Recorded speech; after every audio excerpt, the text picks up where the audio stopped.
Hearing sa Kamara ang panukalang batas na pangalagaan ang kapakanan ng mga kabataang Pilipino sa pamamagitan ng pag-regulate sa access sa social media. Layo nito ang tamang paggabay sa bawat bata habang lumalawak ang sakop ng teknolohiya. Silipin sa report ni Sheila Natividad.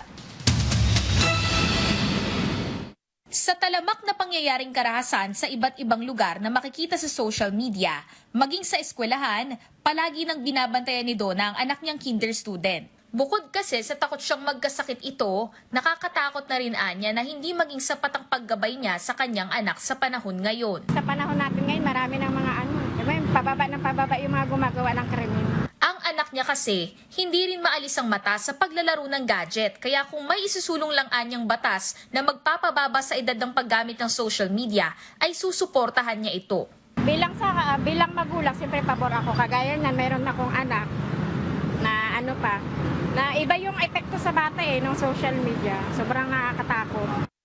Pareho ang sentimiento nila ni Evelyn na may hinahatid sundo sa school na apong grade 3 student.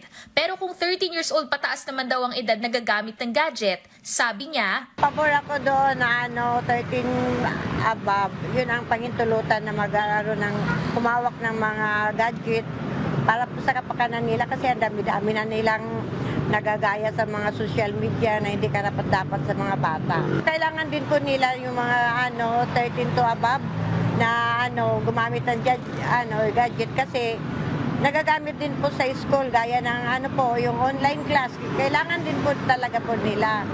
Isinusulong ngayon ni House Speaker Faustino Bojidy III at Majority Leader Sandro Marcos ang panukalang batas na mangangalaga sa kapakanan ng mga kabataang Pilipino. Sa House Bill No. 9965 o ang Proposed Children's Social Media Safety Act, nais makabuo ng kauna-unahang comprehensive framework na magpapatupad ng regulasyon sa pag-access ng mga bata sa paggamit ng social media platforms ng mga edad 12 pababa.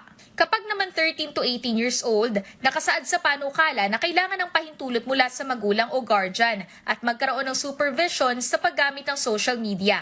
Ang mga social media platforms kailangan ding magpatupad ng age verification measures para matiyak na may safeguard sa disenyo ng platform features.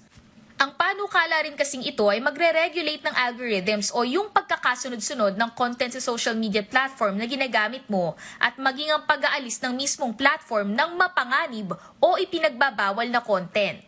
Sakop nito ang mga AI-generated contents na ang intensyon ay manloko. Ayon kay House Speaker D, kung mayroong batas na mangangalaga sa kapakanan ng mga bata sa paaralan, lansangan at komunidad, dapat ay mayroon ding malinaw na proteksyon para sa kanila na gumagamit ng social media.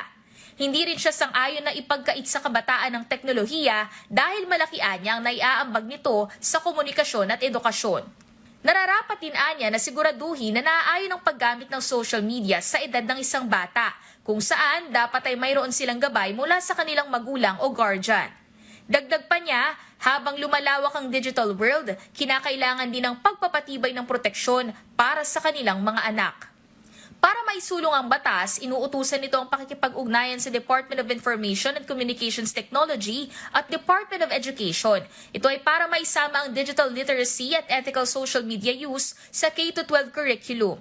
Sa ilalim din ng panukala ng mga mambabatas, otorisado ang DICT na mag-monitor at mag-issue ng cease and desist orders at makipag-ugnayan sa National Telecommunications Commission at National Privacy Commission.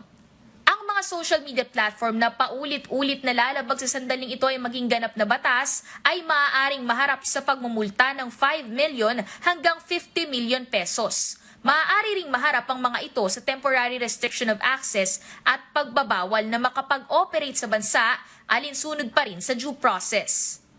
Sheila Natividad, para sa Bayan.